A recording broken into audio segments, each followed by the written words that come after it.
Hi, Scorpio, Sun, Moon, Ascendant, or Venus. This is Dane, and I'm going to be doing your March 2021 full moon reading for you. Now, I ask if this reading resonates with you.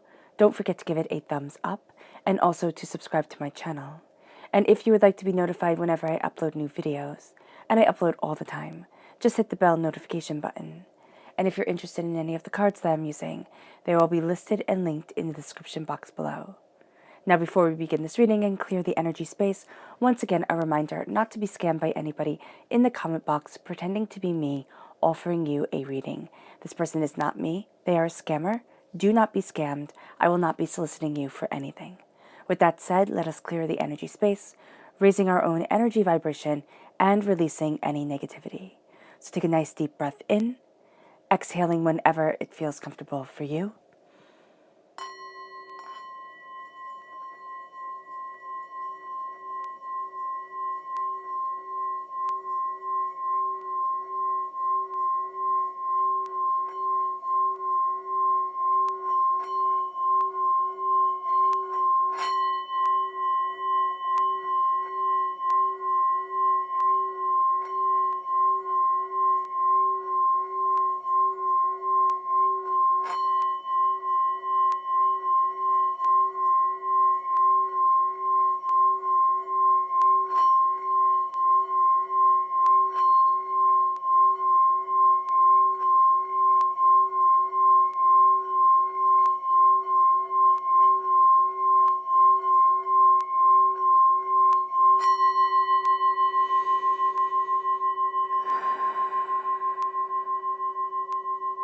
Releasing all negativity from the body like storm clouds.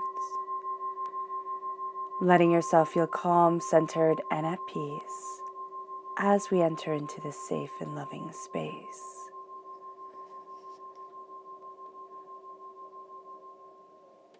Let's let the bowls sing as we see what the tarot has to say.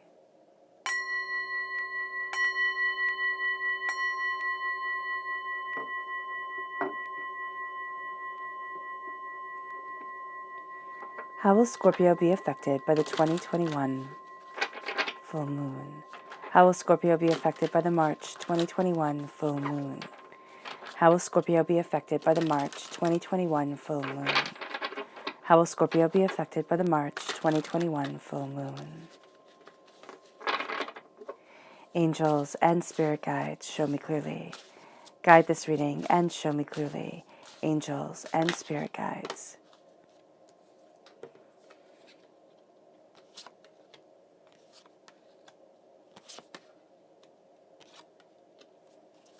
Angels and spirit guides, show me clearly. Guide this reading and show me clearly. Angels and spirit guides. Angels and spirit guides, show me clearly. Guide this reading and show me clearly. Angels and spirit guides. Angels and spirit guides. Fantastic.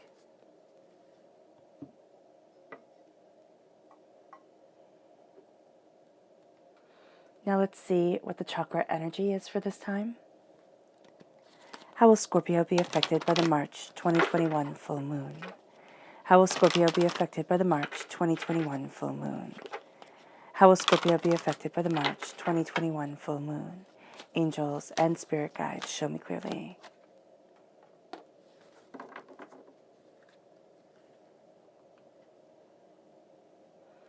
And now the spirit guidance message.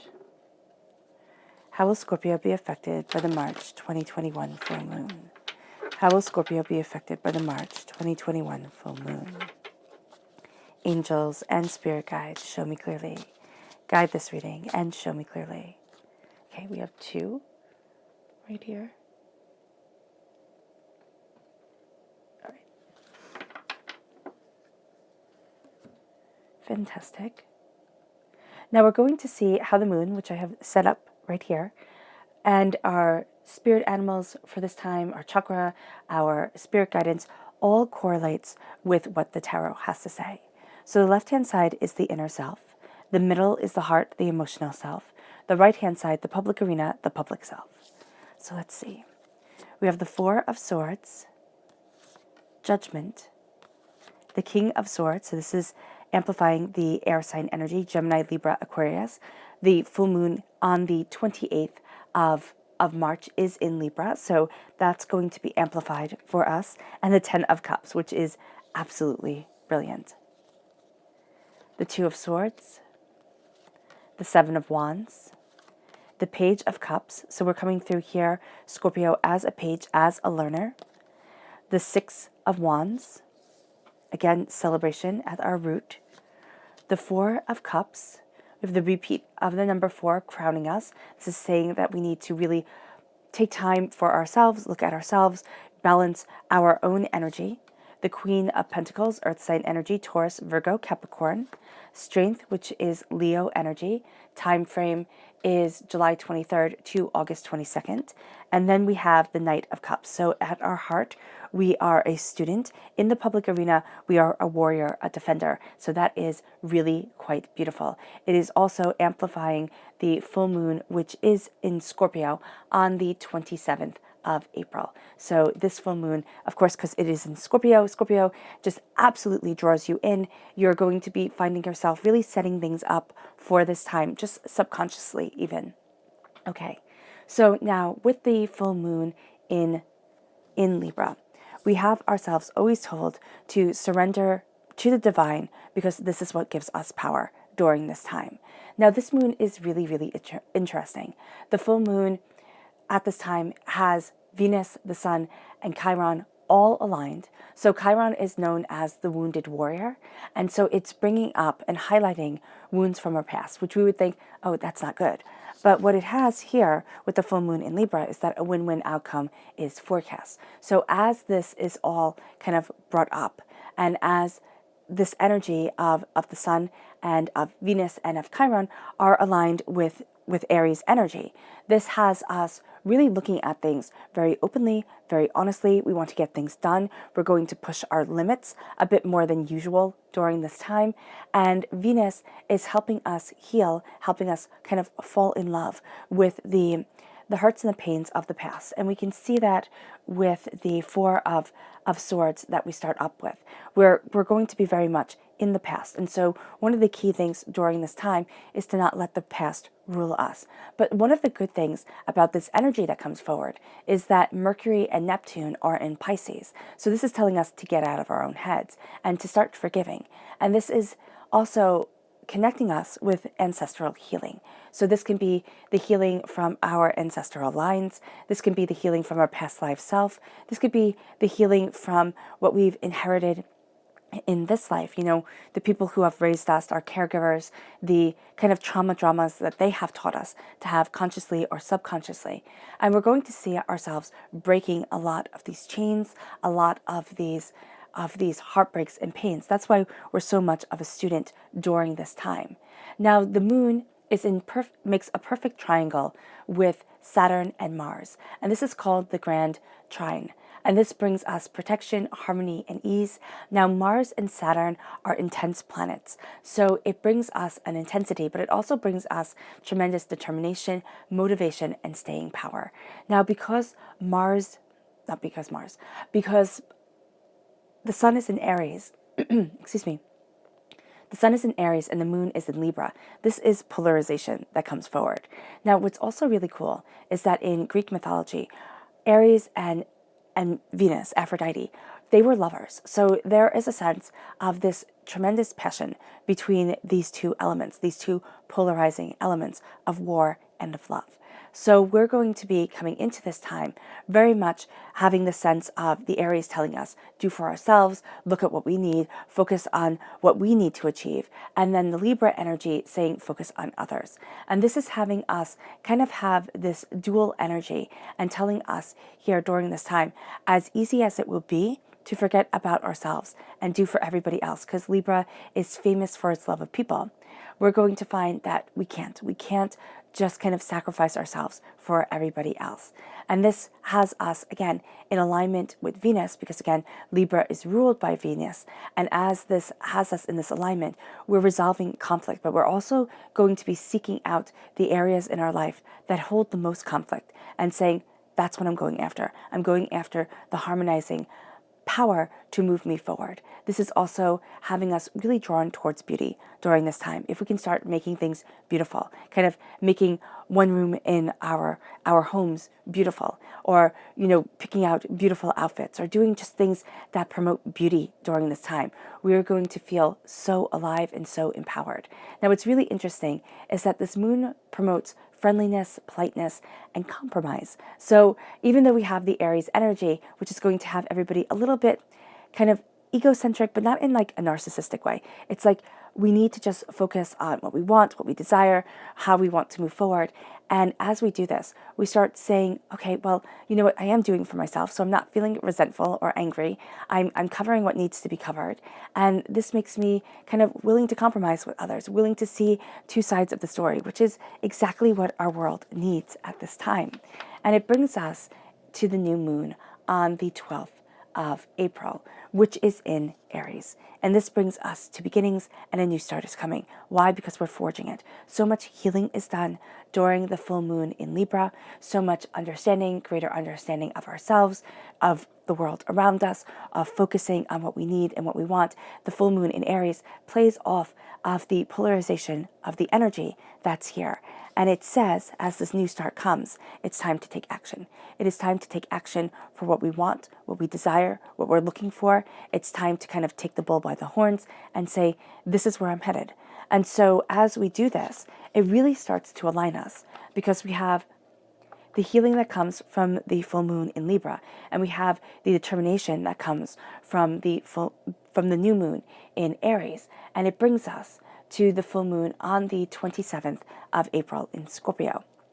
And this just absolutely calls to us because, of course, it is Scorpio energy and playing to our Scorpio nature. And it says it's time to release the negativity. And it is. It's time to release the negativity that has been holding us back. It's time to look at the immense healing and the immense kind of confidence that has brought us forward and saying, this is what I need, this is what I want, and this is where I'm headed. It leads us to taking a weight off our shoulders. There's a sense of a great freedom coming because of this. Now, the spirit animals that are watching over us in March are the wolf spirit and the whale spirit. And I know we're only in March for a little bit of time, but the whale spirit says here to trust in the great mysteries. We're not supposed to know everything. And there is this desire during this time to want to know everything, want to have everything all worked out. And the wolf spirit says, turn knowledge into wisdom. And that's what life is all about, turning the knowledge that we accumulate, the lessons that we learn, into the wisdom that we live by. Now, the whale spirit is also symbolic of the great record keeper of the world. And this is really quite beautiful. So we're really going to be in the alignment and being guided by this sense of there's more out there than we could ever know. And that's why we're being told to trust in the great mysteries. We are also listening to our inner voices, listening to the vibrational energy, kind of like listening to the whale song of the world. And that raises our vibrational energy because we're connecting with a higher understanding, a greater sense of self. And we're connecting with the power of our emotions and what we need to raise ourselves into this new level, into this new way of being. The wolf spirit, with us turning knowledge into wisdom, sharpens our intellect and deepens our connection with our love of freedom, which is really coming out during this time, amplified by the new moon in Aries. And as we look at the freedom that we want and the freedom that we desire, we're going to see ourselves with an embrace of our instincts, very strong instincts coming out, but also a need to connect with others and claim our space within this world. So we're going to find ourselves very much saying, where do I belong in the hierarchy of the world? Where do I belong in the hierarchy of my life and what I desire? And what happens here is in April, we still have the wolf spirit coming forward. So we still have all that energy, that intellect, that kind of working out our space within this world. And then we have the hawk spirit come in. And the hawk spirit is the messenger of the world. So there is profound messages that come forward. And it says here, let spirit be your guide. Because spirit can see clearer and fly higher and have greater understanding than we could ever. This is an increase of our power and our focus. This gives us clear vision and increases our spiritual awakening. So it's really quite beautiful, the spirit animals that are guiding us during this time. And it leads us to our chakra energy for this time, which is grounding. This is the Earth Star chakra. It's really looking at our roots. It's looking at what we desire. It's looking at our knowledge, our understanding. It's saying, where do I want to be? How do I want to move forward? What is it that I'm looking for? And this connects us with the earth, because the Earth Star chakra is located 6 inches below the ground. So we are connecting with what empowers us, what makes us feel alive, what makes us, kind of push those boundaries. There's also a sense here of really looking at the nutrients that feed us, really looking at the world that helps power us, that helps us move forward. So it's looking at the foods that we eat, it's looking at the rest that we get, but it's also looking at the people that surround us and the energy that is empowering us from that connection, or from those connections. And it leads us to our spirit guidance message, which we have here, adventure and blossoming. So we're blossoming here. We're blossoming into the adventures, into the taking of the adventures, the holding to dreams. We're blossoming into a new self, which if you're in the Northern Hemisphere, this is very apropos because spring is blossoming all around us. And if we're in the Southern Hemisphere, this is also apropos in a sense because of the blossoming of winter. I know that sounds like a contradiction, but there really is a beauty here that is moving us forward, that is helping us see things, and we're looking for this kind of new way, this adventure. We're going to find ourselves saying, I want something new, I want something exciting, I want something more. And we're really guided towards that more during this time. Oh, goodness. Okay. As everything tumbles, there we go. Okay, so now this connects us with the tarot. And what the tarot is saying here with the Four of Swords is very much this need to step back and see everything that we have accomplished, everything that we have done, worked at, focused on, in order to open up our world the way we want it. The Four of Swords has us look at our failures. And we don't like looking at our failures as human beings. We only really want to look at our successes. But we are going to find that it is our failures that really define us, the way we handle ourselves in harsh situations, the way we're looking at things when life gets overwhelming and tough and intense.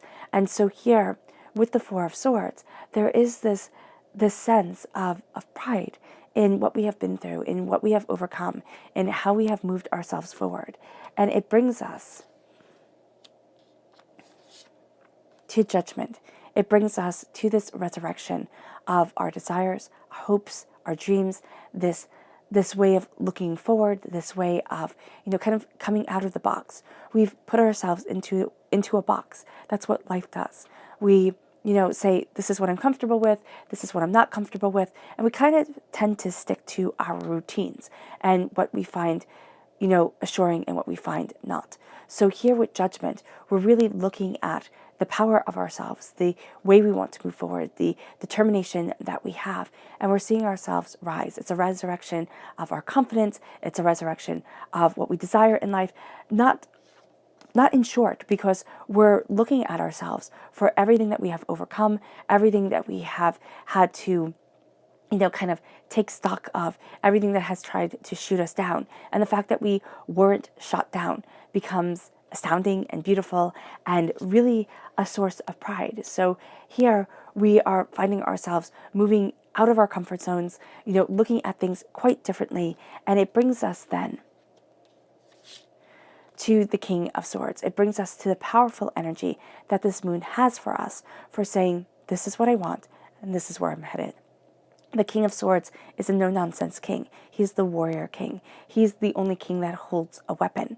And so during this time, We have this sense of really knowing our truth, knowing what we desire. There's a sense of cutting through a lot of doubts and fears. Inwardly, it's like cutting through cobwebs in an old house. It's like, let me see the beauty of it.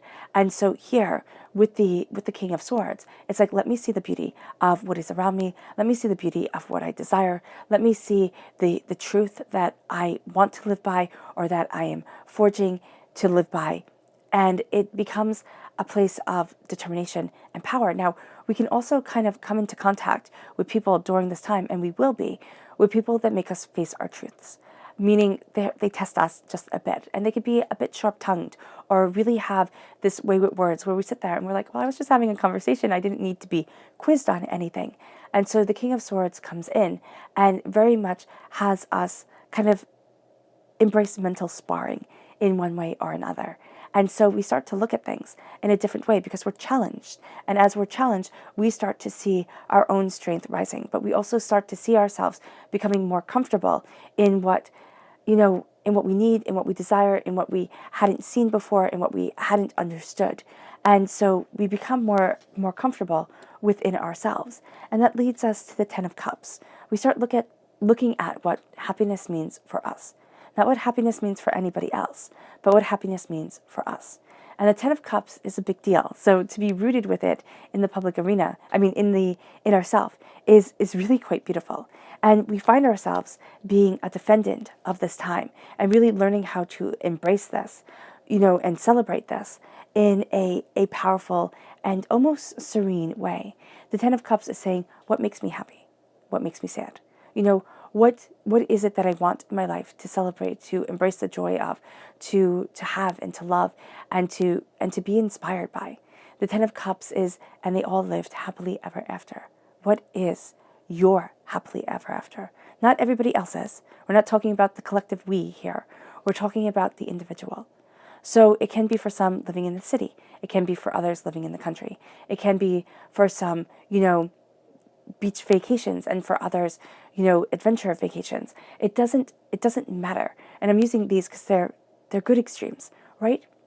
But it doesn't matter what it is. It can be that we like a lot of noise, a lot of people around us, and it can be that we like to be very quiet, very calm, very serene. So we're figuring this out. We're seeing where we stand. We're seeing what we want. We're seeing what we love. Excuse me. And that power is leading us to more, to embracing more of who we are, to looking at things more determinedly, more honestly for ourselves, and falling in love more and more with the world around us, with our dreams, with our hopes, with our aspirations. And it brings us then to the Two of Swords.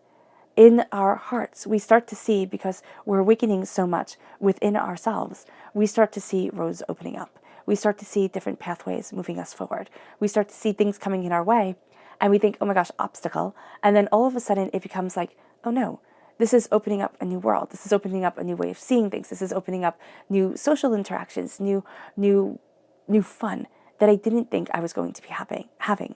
And so here with the Two of Swords, it's like we always thought these two pathways were open to us. And it's kind of like the world said it, we've reiterated it within ourselves. It's like, these are the ways that we have to move forward. And what we're going to see here is that, no, it's not these ways that we have to move forward. It's endless possibilities that we have that stem off of what we had originally thought. And it's because we're gaining strength within ourselves, but also because we're looking in at our hearts and we're really saying, what is it that I want? Where is it that I need to be? How is it that I want to move forward? What is it that I desire? So the questions come and the power starts to come. And that leads us to the Seven of Wands. It leads us to picking our battles rather cautiously, not cautiously like I'm afraid to pick my battles, but rather prudently. And so here, when we're seeing the different pathways open up, we're seeing that we have enough to traverse, there we go, during this time, that we don't need to pick battles with every single kind of conflict that comes before us. That's going to mean that we don't move forward as smoothly, as kindly, as nicely as we want to. So with the Seven of Wands, we're learning what's intrinsically important to us and what isn't, what we need to move forward in and what we don't. what we don't desire, what we don't want. And that becomes a very powerful kind of guideline for us. It's kind of like, I don't need to step on every crack. I don't need to, embrace every difficulty. It's saving myself for the big things, because then I will have the energy to truly fight, to truly engage, instead of saying I'm going to fight every small little problem that comes my way. And it leads us then to the Page of Cups. It leads us to really being a student of what's important to our hearts. And our hearts are located right now, with being a student, in our heart line, so in our emotional self. And so we're going to be looking at things quite differently. We're going to be finding inspiration from the most unlikely of places. We're going to be looking at things openly and honestly for who we are and where we want to be and what is it that we desire. And as we start to do this, we also start to become aware of the emotions that guide us, but also the emotions that hold us back. The fear that has been a part of us for too long, a sense of I can't instead of I can, of getting overwhelmed, of feeling like things become just a little bit too much. And so here with the Page of Cups, we really start to become students of what we emotionally need in order to really start to flourish, the way that we emotionally need to connect with the world in order for us to really embrace such tremendous power, prosperity, bounty and brilliance. And it leads us then to the Six of Wands. And the Six of Wands is this sense of celebration. It's actually learning how to celebrate ourselves as we embrace our happily ever afters, as we start to build this world around this joy, this passion, this understanding, this brilliance. And so the Six of Wands is saying to us, what is it that I love? What is it that I can celebrate within me? Instead of looking at all the things that I haven't done, we look at all the things that have come in our way in our lives, and that's within our inner self, and that's crowning us.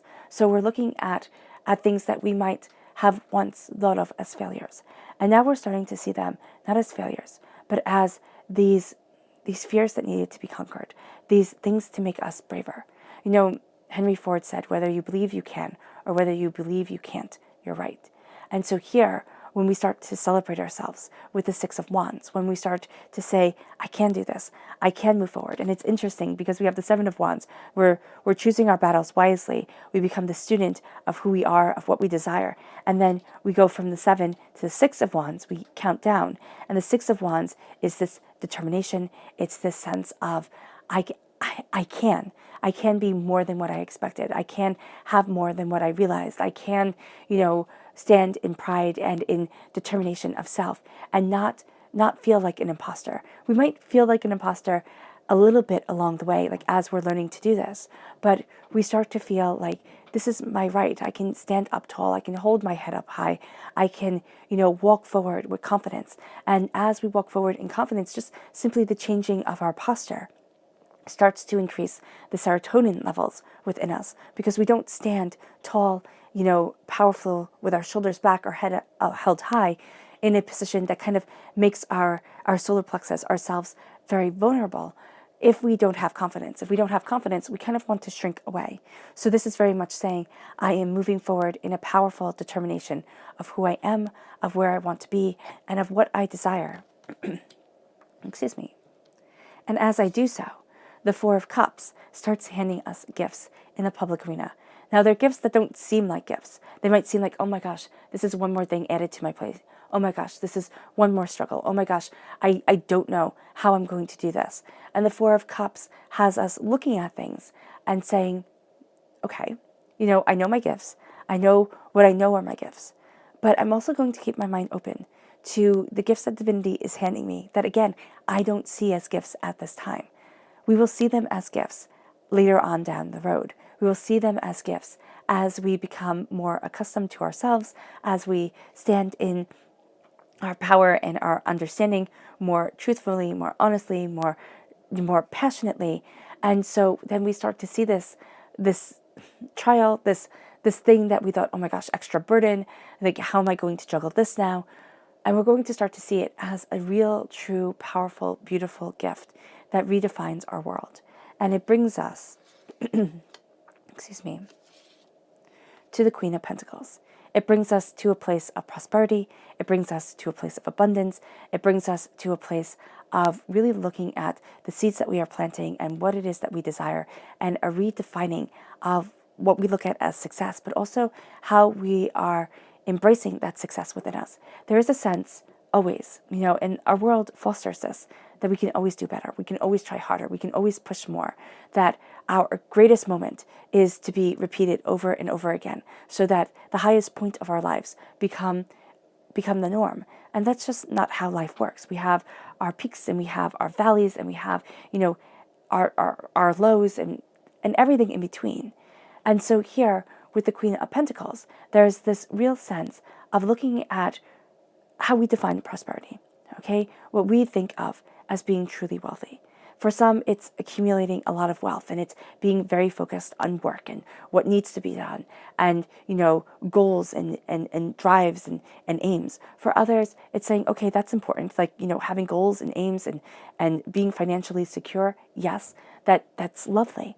But I also want time to focus with my family, or time to build love within my life, find that partner, look at things and build lasting relationships, lasting joys and powerful, expressions of the heart. So we have to look at the driving factors for who we are and what we want and how we move forward, and be very honest with ourselves, because we're planting these seeds during these times and we're nurturing these seeds. That's what the Queen of Pentacles is all about. She doesn't need to be seen by everybody. All right. So as we're embracing our success, we don't need everybody to be like, oh my gosh, great job, Scorpio. Actually, we'd prefer it if they're focusing on somebody else, because it'll give us more time to prepare the life that we want, to prepare the bounty that we want, to move forward in the blessing that is us. And so here, we're embracing that truth quite powerfully, quite distinctly, and quite assuredly.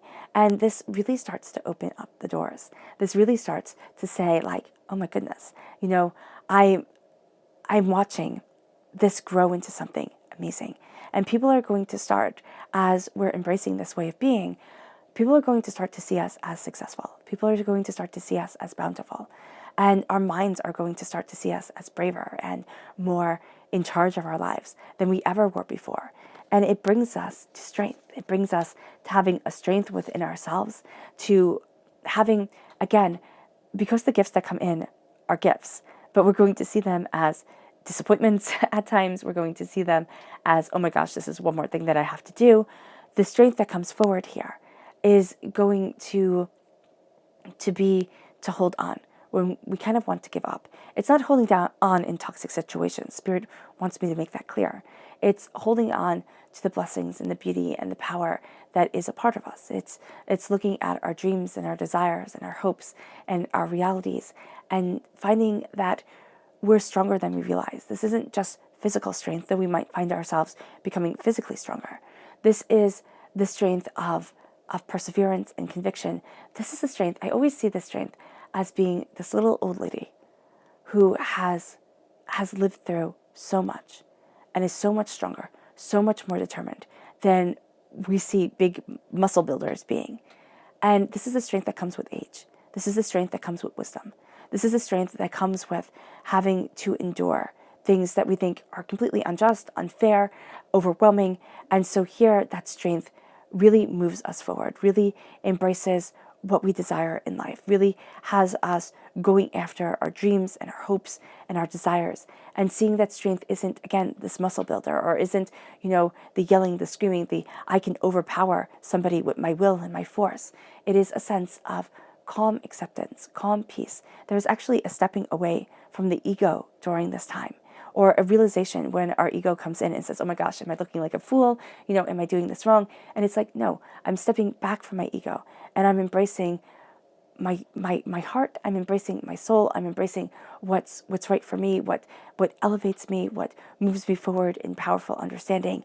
And it brings us to us being a warrior of ourselves, of our dreams, of what we want in life. The Knight of Cups, when we are embracing the warrior aspect of ourselves, it's like, yes, I have my armor on, so I'm not going to be as, gullible as maybe people would want me to be, but I am moving forward towards what is sacred to me, and I'm defending what is sacred to me. I'm looking at things with an honesty, with a clarity, with a sense of love and humility, but also determination and focus and truth, and saying, this is where I stand. This is what I stand for. And so much of this time with this moon and the energy that is around us is having us heal from the past that has made us question. And saying, okay, I might always question for my whole entire life, but I get to move forward in this powerful, brilliant understanding of me. And I get to fall, I get to fail, because that's what being human is all about. They say to err is to be human. And that is a deep and powerful truth. And so here, as we look at what we don't want, what doesn't fit us, what we're not good at, we start to look at what we do want, what does fit us, that what we are good at, what really elevates our soul and embodies and empowers our lives and ourselves. And it moves us now to looking at what the moon has to say. So how will Scorpio be affected by the March 2021 full moon? How will Scorpio be affected by the March 2021 full moon? Angels and spirit guides, show me clearly. Guide this reading and show me clearly. Angels and spirit guides. Angels and spirit guides, show me clearly. Guide this reading and show me clearly. Angels and spirit guides. Fantastic.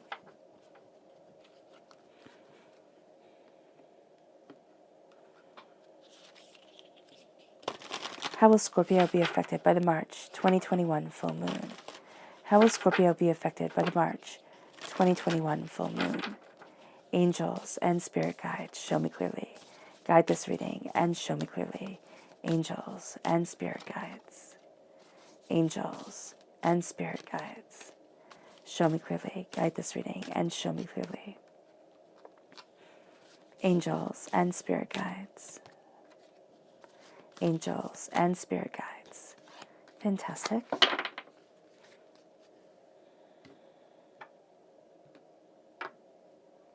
Okay.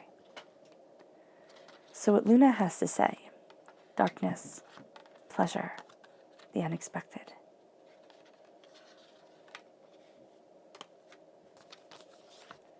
Boundaries.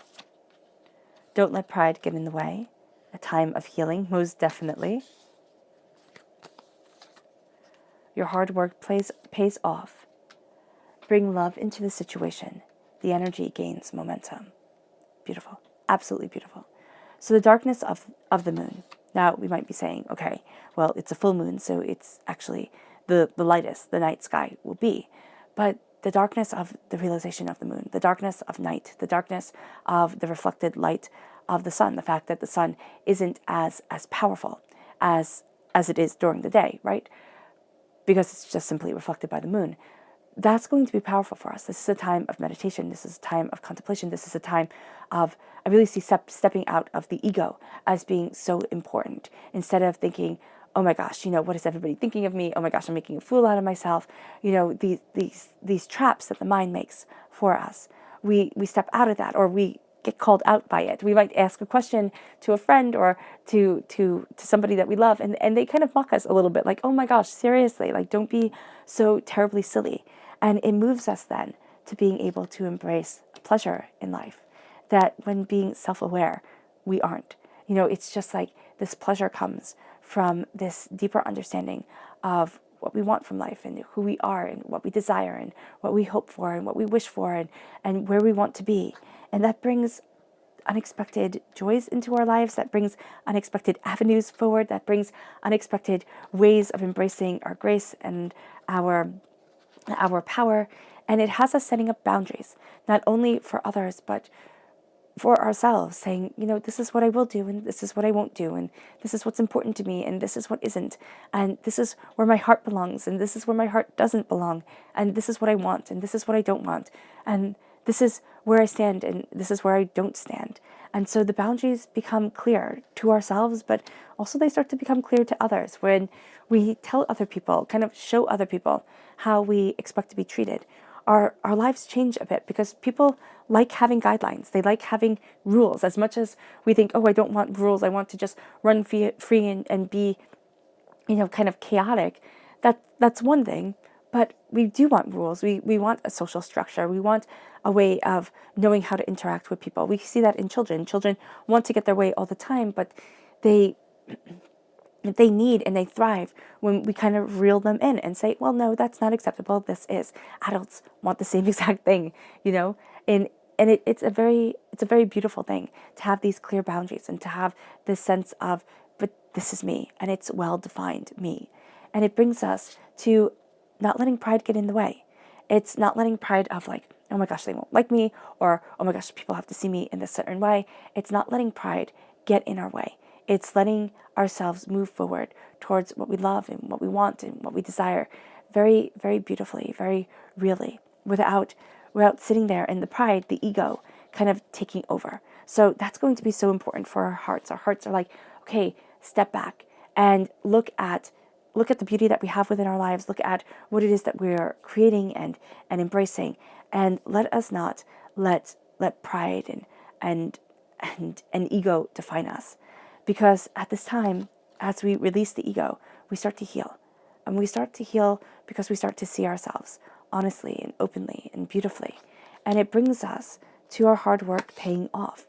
It brings us to, in the public arena, us actually seeing things starting to work out, starting to pay off, starting to, embrace and become and expand and breathe new life and liberty and joy into situations. And it's like, wow, I can't believe that time and the effort I put into things is actually having this sort of payoff. And it becomes very exhilarating. It makes us kind of want to do more, want to push further. And we need to bring love into the situation. We need to do things with passion, with love. That's one of the things that makes our hard work pay off, is the spirit, the heart that we bring into things. People can see the passion. That's why there's something about a human touch. Computers might be able to analyze things quicker or do things more efficiently, but the human touch that is brought by interacting with people, that's extraordinary. And that's what we thrive on. Bring love into the situation, bring heart, bring passion, bring soul into things. People are drawn to that in a very real and very beautiful way. We want to be surrounded with that more and more within our lives, especially as our vibrational energy rises. We thrive on that. We thrive on the passion of people. We thrive on the creativity of the soul and the self. And it brings us then to our energy gaining momentum. Why? Because we're in alignment, even if it's just for little moments where we feel ourselves in alignment with ourselves, where we feel ourselves really embracing, what Joseph Campbell called our bliss. We find ourselves, looking at our joy, looking at what we desire, what we want, what we need, and really, really expanding that sense of truth and dignity and determination of who we are and where we want to be and how we're moving forward. Oh, that's so exciting. I'm so excited for you guys. Okay, let's look at our Luna subconscious message. It's balance. And that's what the Libra full moon is all about. It's all about bringing things into balance. It's all about finding the harmony, the balance, the rhythm that we thrive within this world. And it brings us then to our subconscious, to going deeper into our subconscious message, which says your commitments are being tested. What we are committed to is being tested because we start to see things deeper. We start to see things more aligned with the energy that we're embracing, the energy that's changing us and moving around us during this time. So here, when our commitments are being tested, it's like, well, is this what we want? Is this what we desire? Are we kind of going to be reorganizing things and saying, well, you know what, I thought I wanted this, but I don't. And I'm not going to be committed to this anymore, but I am going to keep with this commitment, keep with this power, keep with this truthful understanding of myself and what I desire. It brings us then to our subconscious chakra message, which is soul's healing. This is the soul star chakra located 6 inches above the crown. We start to heal. We start to embrace our love. We start to embrace our passion. We start to have our joy and our success come forward. And the soul's healing rains down on us. And it's like, wow, this is my joy. This is my beauty. This is what I desire within my life. This is my brilliance, and it really is quite extraordinary. It brings us then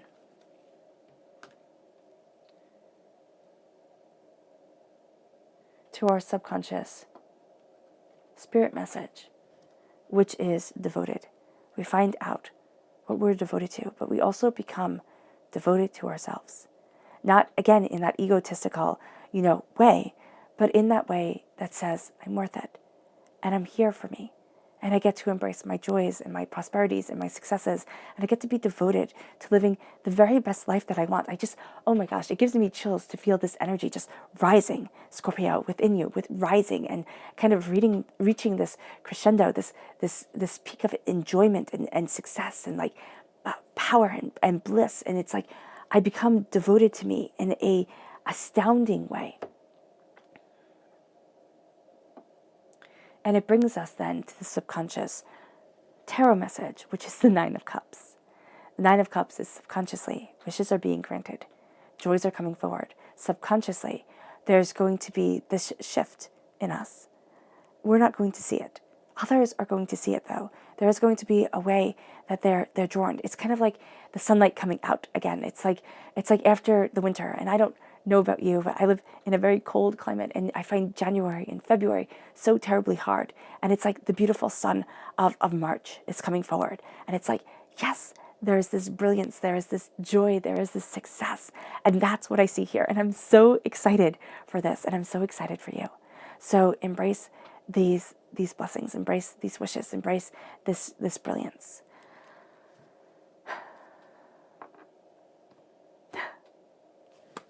Okay. All right, Scorpio. I hope this reading has resonated with you. I wish you nothing but light, love, peace, and happiness. May harmony always be with you. I'm sending loving, healing energy to each and every one of you. I love you all, and stay safe. Let's end this reading with a meditation, a releasing of negative energy, a raising of our positive energy as we embrace the pleasures of life. And as we move forward, finding ourselves being more balanced and more brave than we have ever been before. So take a nice deep breath in, exhaling whenever it feels comfortable for you.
May you move forward in peace and in harmony, Scorpio, and may you have a blessed moon.